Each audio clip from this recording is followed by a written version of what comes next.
நம்ம தாத்தா ஒரு காலத்தில் 2 பாம்பு இணைஞ்சு சந்தோஷமாக இருக்கிறத என்றைக்காவது ஒரு நாள் இப்படி 2 பாம்பு இணைஞ்சு ஒரு நாள் புனையில் போட்டு ஒரு நாள் அது நிறைவடையும். அந்த பாம்பை ஏதோ ஒரு வழியில் ஒரு வீர சூரனை சொல்லி அவங்க யாராவது அடிச்சிட்டாங்கன்னா அந்த கர்மா ஒன்று அவங்க புதுசாக ஒன்று கிரியேட் பண்ணி உருவாக்கிட்டாங்க. அதுக்கு பிறக்கிற குழந்தைகளுக்கு எல்லாத்துக்குமே அந்த ராகு கேது தோஷம் மட்டும் வர்றது மட்டும் இல்லைங்க. அந்த பாம்பு அவர் எப்படி அந்த சந்தோஷமாக இருக்கிறத அவர் அடித்து பிரித்தாரோ அந்த குடும்பத்தில் எல்லாமே பிரிவினை குடும்பமாக இருக்குங்க. இப்போ உங்களுக்கு புரியுதுங்களா ஐயா?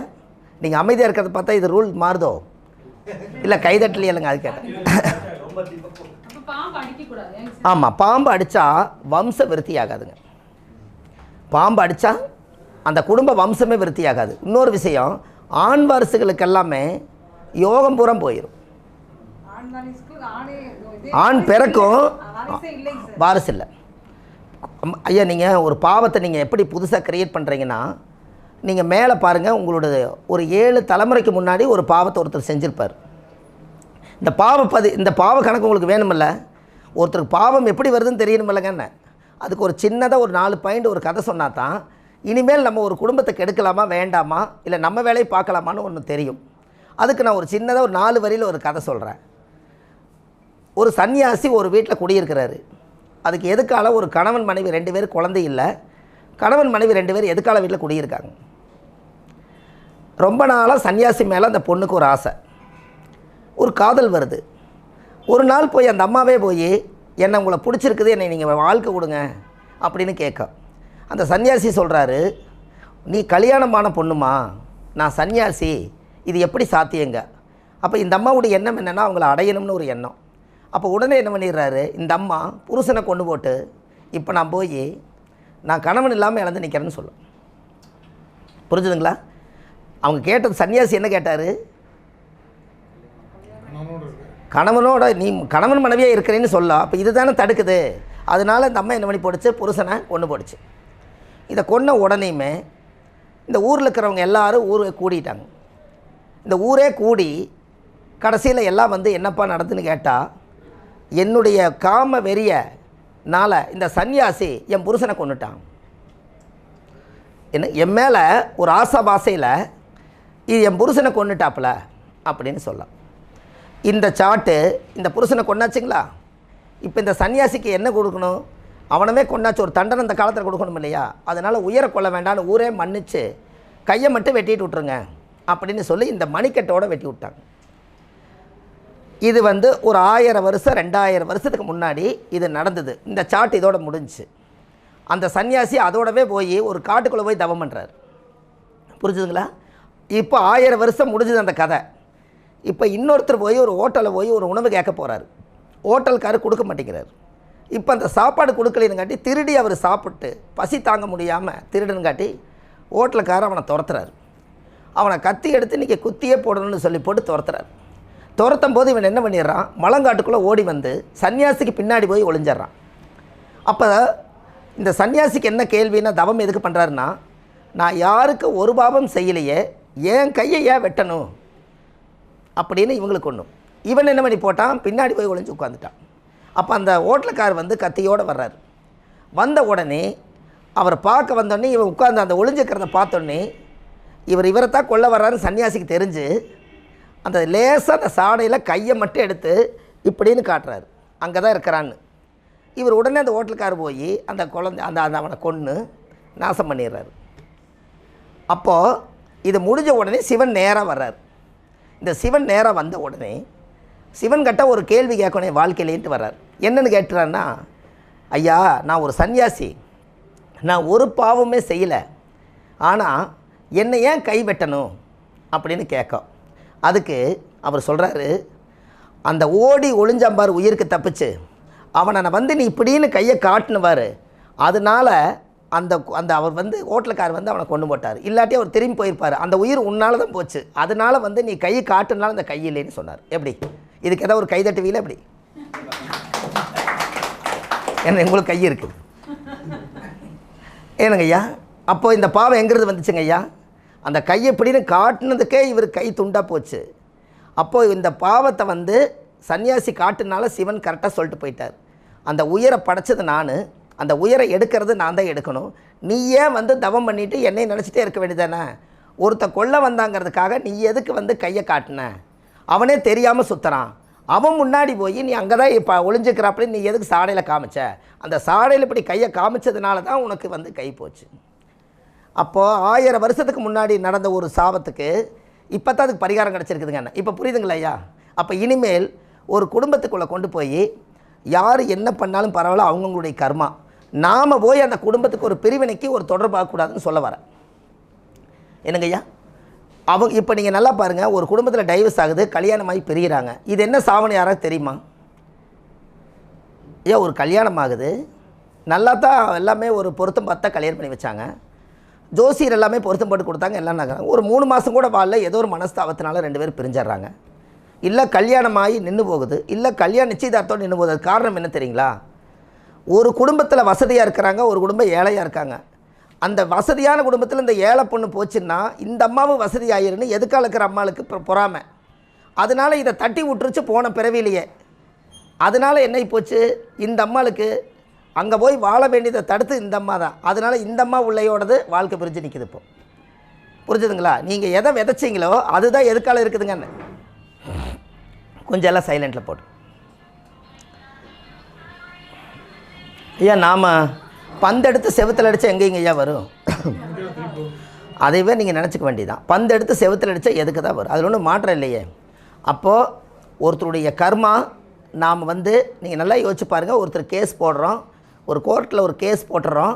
கேஸு 18 வருஷமாக இழுக்குது. இந்த 18 வருஷமாக இழுக்கும்போது என்ன நினச்சிட்டு இருக்குதுன்னா, வக்கீல்கிட்ட நம்ம போய் பணத்தை கட்டுறோம், ஜட்ஜுக்கிட்ட போய் உத்தரவு கேட்குறோம். எல்லாமே ஒரு கோபந்தான். அந்த கோபத்துக்காக கேஸ் போட்டார். ஒரு சொத்து ப்ராப்பர்ட்டி கூட இல்லை. என்னை ஒருத்தன் வந்து என்னை இப்படி பேசிட்டானல்ல, அது மான வழக்கு லிஸ்ட்டை போட்டு பண்ணுறாரு. அப்போது இந்த கர்மாவுக்கு கேஸு போட்டு 100 வருஷமாக கேஸ் இழுக்குது. இந்த இடத்துல பரிகாரம் என்ன தெரியுங்களா? இந்த கேஸு போயிட்டே இருக்குது, அடுத்த பிறவி எடுத்தாலும் கேஸ் போயிட்டே இருக்குது. அப்போ நம்மளோட மனசுக்குள்ளே அவனுக்கு நம்ம வந்து கேஸ் போடக்கூடாது, நம்மளே நமக்கு ரிலீஸ் பண்ணிட்டா தான் அந்த பூர்த்தி ஆகும். இல்லைன்னா அவங்களோட அந்த ஆதங்கம் அதுக்கு ஒரு பிறவி எடுத்து மறுபடியும் அந்த கேஸுக்குள்ளே நம்ம போய்த்தான் ஆகணும். ஒரு கோபத்தை நம்ம ரிலீஸ் பண்ணலைன்னா கண்டிப்பாக அந்த பிரச்சனை நம்மளுக்கு பின்னாடி இருக்கும். ஒரு ஆத்மா உயிர் போகும்போது எத்தனை கோபத்தையும் சாபத்தையும் கொண்டுட்டு போகுது. அது மனசார பூர்த்தியாக திருப்தி ஆகாமல் ஒரு ஆத்மா இறந்துருச்சுன்னா அடுத்த பிறவியில் எதெல்லாம் நினச்சதோ அதுக்காகத்தான் பிறவி வாங்குதுங்கன்னு. எனக்குய்யா, பிறவி நீங்கள் எதுக்கு வாங்குறீங்கன்னு, எந்த பொருளை அடையிலையோ அது அந்த எண்ணம் இருக்கும். அதனால தான் 100 பிறவியும் கூட ஒரு மனிதன் எடுத்து வருவாங்கன்னு. 21 தலைமுறையில் கான்செப்டே வரல. 100 பிறவி எடுத்தும் கூட வருவாங்க. மைசூர் மகாராஜாவுடைய அமைப்பே எப்படி? அவருக்கு குழந்தை கிடையாது. ஏதோ ஒரு பலிக்காக ஏதோ ஒரு குழந்தைய ஒரு கர்ப்பிணி பெண்ணவோ ஒரு வதை செஞ்சாச்சு, ஒரு யாக பலியில் என்னமோ பண்ணியாச்சு. அப்போ அது தோஷம் அடைஞ்சிருச்சு. அப்போ அடுத்து அவருக்கு ராஜாவுக்கு குழந்தை இல்லை. அப்போ அவர் என்ன பண்ணுறாரு, அந்த சாபத்தேடு குழந்தை இல்லாமல் போயிடுச்சு. மறுபடியும் அவர் இன்னொரு குழந்தையை தத்தெடுக்கிறார். அவர் தான் ராஜா. அவருக்கும் குழந்தை இல்லை. மறுபடியும் அவருக்கு வேணும்னு இன்னொரு குழந்தையை தத்தெடுக்கிறாரு. அவர் தான் ராஜா. கடைசி வரைக்குமே வாரிசு இல்லாமல் போச்சு, அரண்மனையே அழிஞ்சு போச்சு. அப்போ ராஜ வம்சமே அழியுதா? அப்போ இந்த சாபம் எங்கிறதுங்க ஐயா வருது? என்னங்க ஐயா? கர்ப்பிணி வைத்து கொடுக்கக்கூடிய குழந்தையோடு சேர்ந்து தான் ஏதோ ஒரு பலிதானம் கொடுக்கும்போது இந்த ராஜ வம்சத்தில் அந்த சம்பவம் நடந்ததுன்னு ஒரு புராண நூல் சொல்லுது. அப்போ அந்த ராஜாவுக்கு குழந்தை இல்லை. அப்போ மைசூர் மகாராஜாவுக்கு குழந்தை இல்லை. குழந்தை இல்லைன்னு அவர் என்ன பண்ணுறாரு, இன்னொரு தத்தெடுக்கிறாரு. அந்த தத்தெடுத்தவர் தான் அடுத்த ராஜாங்கன்னு. அவருக்கும் குழந்தை இல்லை. மறுபடியும் அவர் போய் இன்னொரு ராஜா தத்தெடுத்தார். இப்படியே குழந்தை இல்லாமே தத்தெடுத்து யாரோ ஒருத்தருது. சார் உண்மையாலுமே நல்லா யோசிங்க. இந்த இடத்துல யாராவது பரம்பரை பணக்காரன்னு யாராவது ஒருத்தர் சொல்லுங்களேன். பரம்பரை பணக்காரர் யாராவது இருக்காங்களான்னு சொல்லுங்கள். உங்களுக்கு தெரிஞ்சு யாரோ ஒருத்தர் மைண்டுக்குள்ளே வருவாங்க. யாரோ ஒருத்தர் சொல்லுங்களேன். இல்லை பரம்பரை பணக்காரர் யாரோ ஒருத்தர் சொல்லுங்கள். வாரிசுங்கிறதே வேண்டாம். யாரோ ஒருத்தர் வச்சுக்கோங்க, அவ்வளோதான். அது ஒன்று ஒரு உதாரணத்துக்கு சொல்கிறேன். ஐயா, இந்த உலகத்தில் யாருமே பரம்பரை பணக்காரர் கிடையாது. அதை முதல்ல எழுதி வச்சுக்கோங்க. அதுதான் உங்களுக்கு ரெக்கார்டு. ஏன்னா பரம்பரை பணக்காரர் யாருமே கிடையாது. என்ன காரணம்னா, இப்போ இருக்கிறவர் பரம்பரை பணக்காரன்னா அவங்க அப்பா ஏழையாக தான் இருந்தார். அப்போ அவர் ஜீரோலேருந்து தானே அவர் வந்தாருங்கண்ணே. அப்புறம் எங்கே பரம்பரை பணக்காரர் வந்துச்சுன்னு? ஐயா உங்களுக்கு புரியுதா? இவர் இப்போ இருக்கிறவர் கரண்ட்டில் இருக்கிறவர் பரம்பரை பணக்காரு. அது காரணம் ஒரு 1000 ஆளுகளை வேலை செஞ்சு, என்னங்க 1000 ஆளுகளை வேலை செஞ்சு அவங்களுக்கெல்லாம் சம்பளம் கொடுத்து போக மிச்சம் எடுத்து உங்கள்கிட்ட பணம் இருக்குதுன்னு சொல்கிற மிச்சம். அதுக்கு பேரே பணக்காரு. பிரித்து பாருங்கள், பணம் இருக்கிற காரு வச்சுருப்பார், அதை பணக்காரு. இதானே என்னங்கய்யா? என்னங்கய்யா? பணக்காருங்கிறாங்களே, காரில் காசு இல்லாமல் போக முடியாதெல்லாம் இந்த காலத்தில். அதனால் பணம் இருந்தால் உனக்கு என்னப்பா பணம் காரு அப்படின்னு சொல்கிறீங்க. அதை சேர்த்து காலப்போக்கில் என்ன ஆயிடுச்சுங்க? பணக்காருன்னு வந்துருச்சு. அவ்வளோதான். இது ஒன்றும் வேறு ஒன்றும் இல்லை. அந்த பணமும் காரும் இருந்தால் இன்றைக்கி எல்லாருமே காரும் பணம் வச்சுக்கிறாங்க இல்லைங்க ஐயா. அப்போ பரம்பரைங்கிறது அவங்க அப்பா பணக்காரு கிடையாது. எப்படிங்க? இப்போ இருக்கிறவருக்கு அவரை விதைச்சார் இல்லைங்களா, அவங்க அப்பா பணக்காரு இல்லை, அவங்க தாத்தா ஏழை. அப்போ எல்லாருமே ஜீரோவிலேருந்து தான் வர முடியும். பணம் அதிகமான முறையில் ஒருத்தர் பரம்பரை பணக்காருன்னு சொன்னால் கடவுள் விட மாட்டார். புரிஞ்சுங்களா? கடவுள் நம்மளை விட மாட்டார். ஏன்னா இயற்கைக்கு மேலே போக முடியாதுங்கண்ணே, அதுக்கு ஒரு பிரச்சனை கொடுத்து கீழே வந்துடுவாங்கண்ணே. என்னங்கய்யா? அப்போ நம்ம பணம் பந்தியிலே குணம் குப்பையிலே, இதை பார்த்து உணர்ந்து நடக்காதவன் மனிதனில்லை. அதுக்கு அந்த காலத்தையே சொல்லி வச்சிட்டாங்க. அப்போ இனிமேல் 400 கோடி ரூபா சம்பாரித்தாலும் 4 இட்லிக்கு மேலே சாப்பிட முடியாதுங்கண்ணே. அப்போ இங்கே எங்கேங்க பரம்பரை பணக்கார் வந்துச்சு? அதனால தான் பணம் நமக்கு தேவையான அளவுக்கு நம்ம கொண்டு போகணும். அதுக்கு நான் ஒரு பரிகாரம் சொல்கிறேன் பாருங்கள். அந்த பரிகாரம் என்ன ஒரு பரிகாரம் கேட்டிங்கன்னா, நீங்கள் எல்லா நேரம் பச்சை தண்ணியில் தானமாக குளிக்கிறீங்க, இல்லைன்னே சுடு தண்ணியில் குளிப்பீங்க, அதானுங்க. இனிமேல் நீங்கள் என்ன பண்ணிடுறீங்கன்னா, இந்த செந்தாமரை கொண்டு வந்து நைட்டில் ஊற வச்சுருங்க. வெள்ளிக்கிழமை வியாழக்கிழமை நைட்டு கொண்டு வந்து செந்தாமரையை தண்ணியில் ஊற வச்சுருங்க. செந்தாமரையை தாமரை பூவை தண்ணியில் ஊற வச்சுருங்க. வெள்ளிக்கிழமை அன்னைக்கு சுக்கரனுடைய நாள் வருதில்ல, அன்னைக்கு நீங்கள் எப்பவும் போல் பாத்ரூமில் போய் குளிச்சுட்டு அந்த தாமரை தீர்த்த ஒரு குடத்தை உங்கள் தலையில் ஊற்றிட்டு வாங்க. மகாலட்சுமி உங்கள் உடம்புல வாசம் செய்யும், காசு வரும். எப்படி? என்னங்கம்மா? இனி இது நீங்கள் செய்யலாம் இல்லையா? நம்ம எல்லா நேரம் ஒரே தண்ணியை ஊற்றுற பைப்பில் வருது. உப்பு அதுக்கு தெரிஞ்ச விஷயங்கள் அதெல்லாமே. இப்போ நல்லா யோசிச்சு பாருங்கள். நம்ம ஜாதகத்தில் நவகிரக தோஷம் இருக்குதுன்னு சொல்கிறாங்க. நைட்டே ஊற வச்சுட்டே அந்த எசன்ஸ் இருக்குமல்ல, ஊற வச்சிங்கன்னா தான் அதோட வாசம் கீழே வரும். வெறும் தண்ணி ஊற முடியாது. இப்போ நவகிரக தோஷம் ஒருத்தருக்கு இருக்குது. என்னங்கம்மா சொல்லுங்கள்? கலர் ஆயிரும். அதில் ஆமாம், நீங்கள் சோப்பு போட்டுட்டு நீங்கள் உள்ளே குளிச்சுட்டு இருப்பீங்கம்மா. அதை முடிச்சுட்டு ஒரு தீர்த்தத்தை கொண்டு போய் உள்ளே வச்சுக்கோங்க. ஆண்களாக இருந்தாலும் பெண்களாக இருந்தால் வச்சுக்கோங்க. அந்த தாமரை தீர்த்தத்தில் நீங்கள் குளிங்க. தாமரை குளத்தில் குளிச்சதுக்கு சமந்தானே. அப்போது மகாலட்சுமி எங்கே குடியிருக்குதுன்னா, இப்போ ஒன்றும் வேண்டாங்க, மகாலட்சுமி எங்கே குடியிருக்குதுன்னு சொன்னாங்க. மகாலட்சுமி எதில் உட்காந்துருக்குதுங்கண்ணே? அமௌண்ட்டோடு உட்காந்துருக்குது, பணம் இருக்குது, உட்காந்துருக்குது. இத்தனை இந்த காசோடு சேர்த்து கீழே தாமரை தான் நிற்குதுங்கண்ணே. இந்த தாமரை அதே நம்ம வீட்டில் இருந்தால் அந்த தாமரையோட தீர்த்தம் நம்ம மேலே படும்போது இந்த மகாலட்சுமி அந்த காலத்திலேயே காசுக்கு தாமரை மகாலட்சுமின்னு வச்சுருக்காங்க. அப்போ ஒரு நாளாவது தாமரை தீர்த்தத்தில் நம்ம குளிச்சிருக்கிறோமா? அப்போ இனிமேல் நம்ம வியாழக்கிழமைக்கு ஏன் நான் ஊற வைக்க சொல்கிறேன்? அது சுக்கரனுடைய ஆதிக்கமாக இருக்கிறனால வியாழக்கிழமை ஊற வச்சு வெள்ளிக்கிழமைக்கு தாமரையை தீர்த்தத்தில் குளிங்க. அதுக்கப்புறம் அந்த தாமரை தலை நம்மளுக்கு வேண்டியதில்லை. இது வாரம் நீங்கள் செஞ்சு பாருங்க, நம்மளுக்கு காசை பிடிச்ச தரித்திரம் நம்மளை விட்டு போயிடும். இது நீங்கள் ஜாதகம் பார்க்க வர்றவங்களுக்கு இதை சொன்னால் இது ஒரு வித்தியாசமாக இருக்கும் இல்லைங்க. இத்தனை நாள் நான் பச்சை தண்ணியில் தான் குளிக்கிறேன் பாரு அவர், அப்புறம் கேட்டால் நான் சுடு தண்ணியில் குளிக்கிறேன் பாரு. அப்போ இந்த இடத்துல எதுவுமே இல்லை.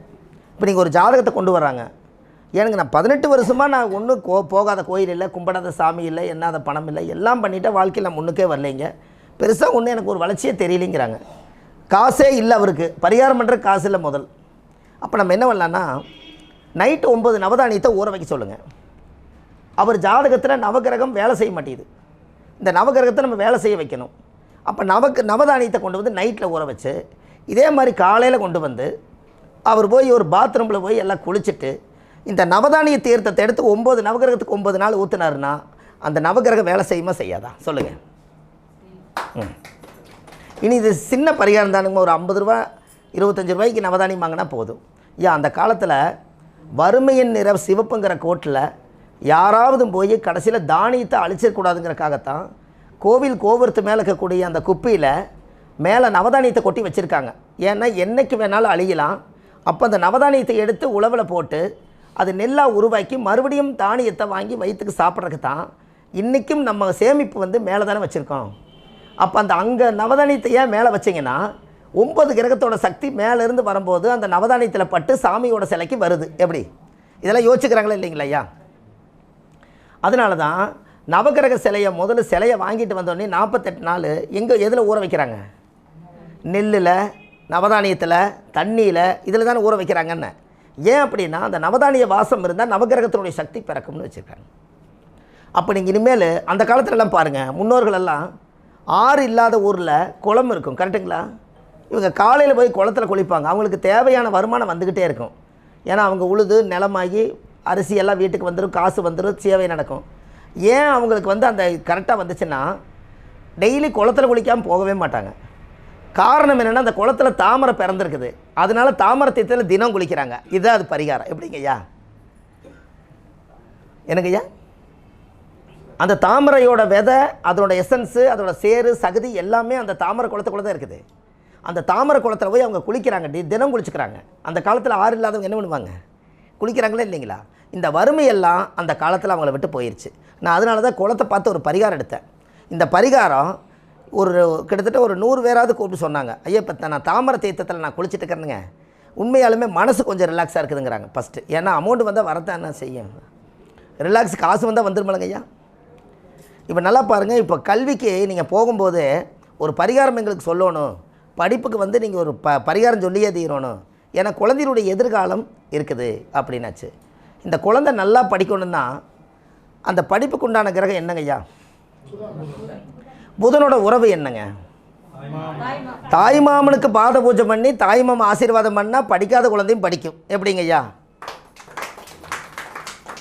ஐயா நம்ம அதை மறந்துட்டோம். தாயோட ரத்தத்தில் பிறந்தது, தொப்புள் கொடி சம்பந்தம் கூட பிறந்த அவருக்கு அண்ணன் தம்பி, இவருக்கு தாய் மாமன் அல்லவா? அப்போ தாய் மாமன் தாயோடு பிறந்தது.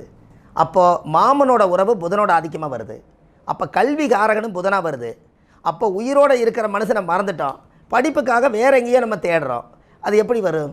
அப்போது நம்ம வீட்டில் தாய் மாமன் இருந்தால் அவர் மனசு குளிர்ச்சியாச்சுன்னா பாத பூஜை பண்ணி அந்த தீர்த்தம் எடுத்து அந்த தாய் மாமன் அந்த குழந்தை மேலே தெளித்தால் இவரோட புதனோட ஆதிக்கம் அவருக்கு ட்ரான்ஸ்ஃபர் பண்ணுறாரு.